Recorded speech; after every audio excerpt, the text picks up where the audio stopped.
ඔන්න ඉතින් වෙනදා වගේම අදත් ලස්සන වීඩියෝ පෙළක් අරගෙන ආවා. අදත් මගේ පුංචි වයිටීනි වහනට ඔයාලා හරි ආදරෙන් පිළිගන්නවා. වෙනදා වගේම අදත් උදේම ඇහැරිලා ගෙදර තිබුණ වැඩපළ ටිකත් කළා. එහෙනම් ඉතින් ඔයාලත් බලන්නකො මගේ අද දවස කොහොමද ගෙවුනේ කියලා.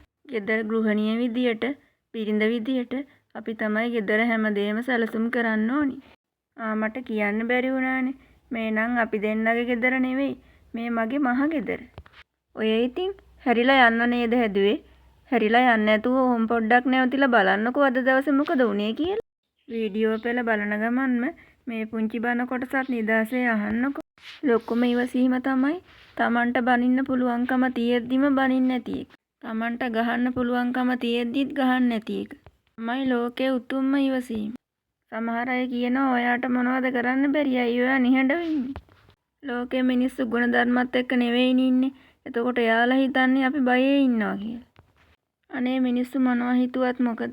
මන්ට පුළුවන් මෙයාට කට වැහෙන්න වචනයක් කියන්න. එක වචනෙන් ඔය කට ගහගෙන එන අයගේ කටවල් වහන්න පුළුවන්. නිහඬව ඉන්නවා. උතුම්ම ඉවසීම. චර අතපය දික් කරගෙන ආවත් එකපාරින් බිම වැටෙන්න ගහන්න පුළුවන්. ඉවසලා ඉන්න. උතුම්ම ඉවසීම. ගෙදරට උවමනා කරන දේවල් ගන්න කඩේ පැත්තටත් ගිහින් ආවා. මට ඔයාලට කියන්න බැරි වුණානේ. අද මගේ අම්මගේ නංගිලා ගෙදරත් ගියා.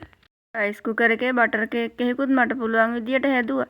වැරදි තමයි දෙයක් ඉගෙන ගන්න ඕනි. ඔය ඉන්නේ මම මගේ දරුවෙක් වගේ බලා ගන්න රූබි කැටේ තමයි. පුදුම අහිංසකකමක් අනේ එයාගේ තියෙන්නේ. උණු වඩේකුයි ආප්පෙකුයි කාලා තේකකුත් බමු.